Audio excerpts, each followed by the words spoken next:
It's about your children's bedtime, and anxiety starts to raise up because you know how bedtime went last night and the day before last night. From history, you've seen that your children just don't wind down for bed. Bedtime takes a long time. And now you're practicing a more respectful approach. You want to go away from yelling or even spanking. You want to have a relationship with your kids. And you're like, okay, there is got to be a better way for me to manage bedtime in a way that my children go to sleep at a decent time. And at the same time, we are still connected. We don't end up the night disconnected.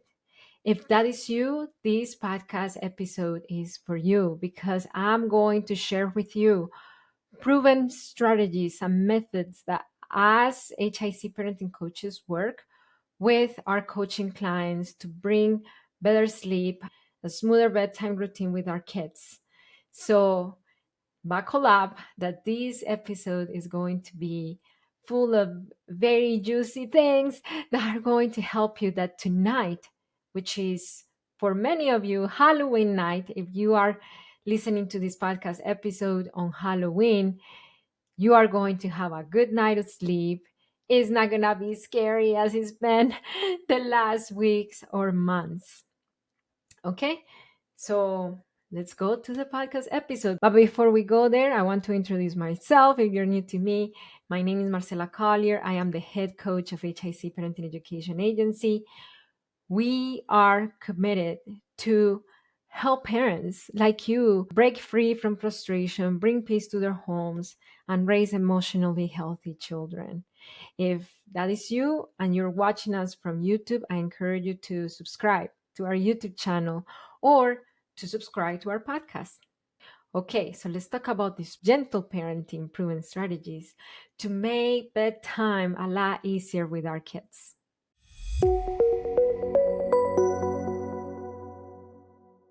To create a more peaceful night of sleep with our kids, to overcome those bedtime struggles, the gentle parenting way, we need to shift our focus from my goal is to get my children in bed and for them to fall asleep to creating the right environment that invites sleep. Because when it comes to getting sleepy and falling asleep, that's something that not even your children have control over. They don't have control over when their bodies feel ready to go to sleep.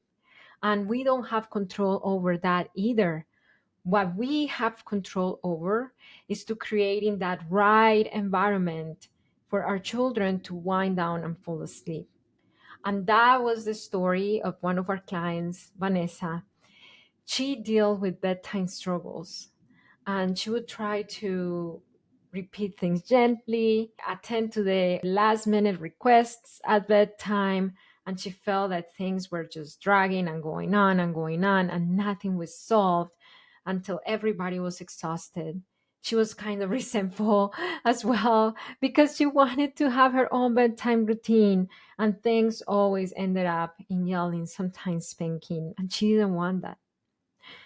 So she came to HIC Parenting Education and she worked alongside us. And then she learned that the goal is not for her to get her kids to fall asleep, but creating this right environment for their children to be able to feel relaxed, to feel comfortable, soothed, so their bodies naturally invite sleep. So melatonin, which is the hormone of sleep, comes in and starts activating in their bodies. And one big thing that she found after working with us was that she plays a big part on creating that right environment. You could have dim lights, you could have all the right things when it comes to the physical environment. But if the emotional environment is not peaceful, is not calm, is not soothing, then there is no way our children are going to calm down. Bottom line, if we are not peaceful, if we are not soothing and calm, there is no way our children are going to calm down. So she was in this path, like is in this, she was trapped in the anxiety. She would try to be gentle and then to attend to the last minute requests, but from a place of anxiety and expecting the worst. So once we started working on her getting a hold of and understanding how to help her nervous system calm down as well. So when bedtime comes, instead of her seeing it as a something that she dreads, something that she like, oh man, this is going to happen again. It's going to be the end of the world again. Then her nervous system is calm, soothing, and prepared and ready to help her kids calm down.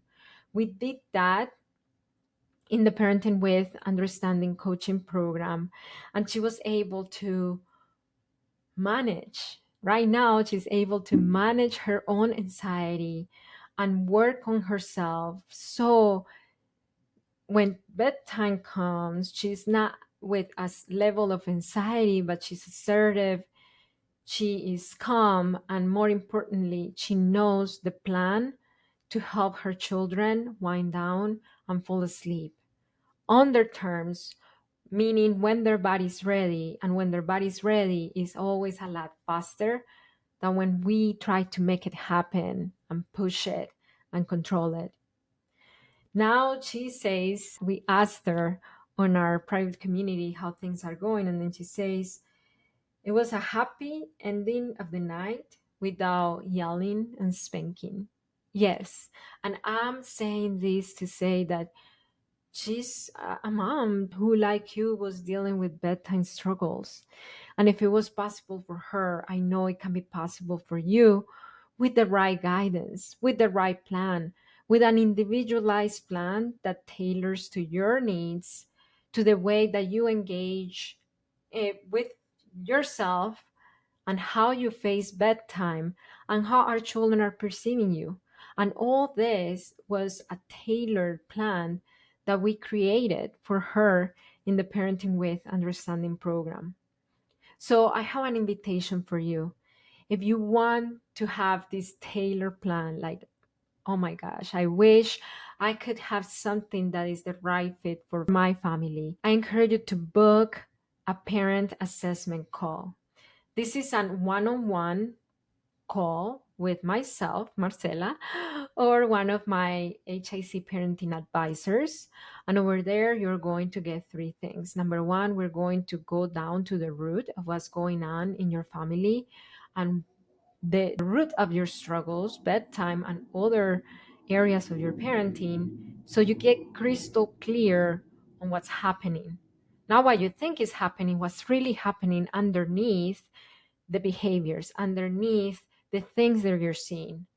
Number two, we are going to provide you with that tailored, personalized step by step for you to bring more peace to your parenting experience, to your bedtime. And number three, we are going to show you how our parenting coaching services could support you get there a lot faster and easier. So if you're interested, just open the description of this podcast episode and the calendar is there. Book the call. There are some questions that we ask you after you book the call to get to know you a little bit more and prepare better for the call. Answer those questions, and then we will see you on the call. If you are watching us from YouTube, you can open the description of the YouTube episode as well, and it's there. So having the right environment is key. Number two is about deciphering what the behaviors really mean. What do you mean by this, Marcela? According to research, every single behavior communicates a need. Your child's last minute requests, I need more water, I need to go potty again, and they already have water, they already went potty. You know it's not that. You are right, it's not that. They are communicating a need. And those demands, those requests are not a need. They're just their demands and their requests. So needs are actually things our children's nervous system need to feel safe, connected, and nurtured. A lot of the times, one big need that we see at bedtime is the need for connection. So they actually leave separation anxiety at bedtime. Separation anxiety. So what happens when we focus on the behavior? Okay, let me bring you one more sip of water.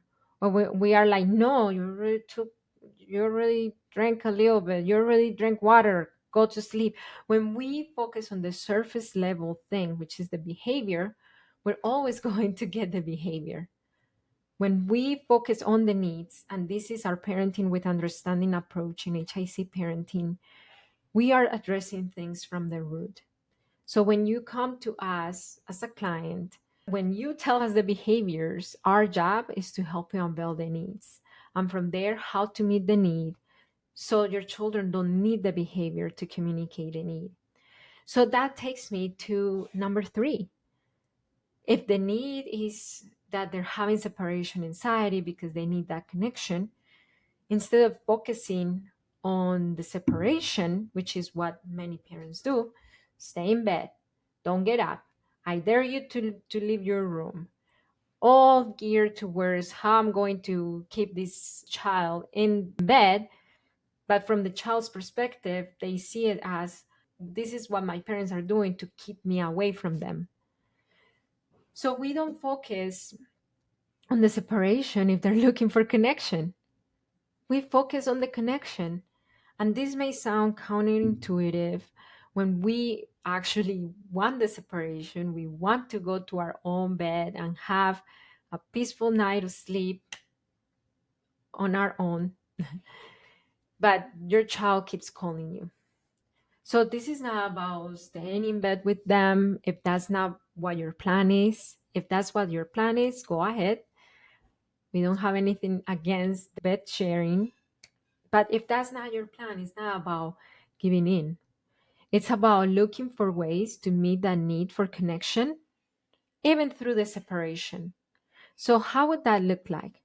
That might look like for them to see how you're going to stay connected instead of, I don't get up. You don't leave your bedroom. Stay here. To say, mommy's available. Even after bedtime, mommy and daddy are available. And you might say, like, what? That would that just not give them permission to leave the bedroom anytime they want? The answer is yes. But this is why it is counterintuitive, but so effective. When you give your children that permission to have autonomy and to look for you, they're going to exercise that autonomy less and look for you less because they know they have the option. And that happens with human behavior in general. When we know we have the option, we do it less. That's why people go swimming less when they have an actual pool in their house than when they don't. When they don't, they look for the pool to go swimming. When they have a pool in their house, many times you don't even remember the last time you swam. I'm not talking the last time you dipped your toes on the pool, the last time that you actually swam. You don't remember because you have the option. And it's the same thing at bedtime. Children have the option to look for you, to meet that need for connection. Then that anxiety of the separation is not going to be there because they know they can access you. And I did that with my twins. With my twins, when we moved new to this house, I know that they were having bedtime anxiety just because it was a new bedroom, a new environment. And then I said, Santi and Miguel, this is your bedroom, and mommy and daddy are going to sleep in the bedroom. Nevertheless, you can come to us anytime. And this is what happened. The first 2 days, they were like, okay, let me go there every 2 hours.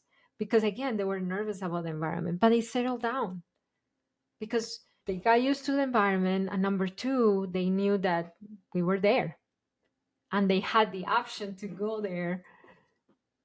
They knew it was not off the table, so they relaxed about it. If we would have been like, no, like, this is your bedroom, you have to stay here and I dare you to get up and go and look for me, that transition would have been a lot longer and painful for both of us, for them and for us. So focus on the connection instead of the separation if the need is separation anxiety. And last one is setting up the stage for success. Bedtime doesn't start at bedtime. The same way the school morning doesn't start when you wake up in the morning. When do you start the school morning activities? The day before, at night. When do you start bedtime? Way before bedtime. We've had clients who come to us, bedtime is just a struggle. We've been doing everything that you told us to do. And then we look beneath, and yes, they've been doing everything except for setting up the stage before bedtime. So their kids come to bed already very hyper loaded with blue light stimulation from screens. And research has found that blue light from screens actually lessens the production of melatonin. Or they start bedtime so late that their kids are hyper, and a hyper overtired child does not fall asleep. They just keep tantruming or being hyper. An overtired child is not a slow child. They're hyper, and it's hard to wind them down. So setting that stage is huge and it's important. Marcela, this is gold. Where do I get all this? I feel like I couldn't even take notes. Go to our show notes, hicparenting.com. The show notes are there with all the steps for you to have a great night of sleep today in Halloween night.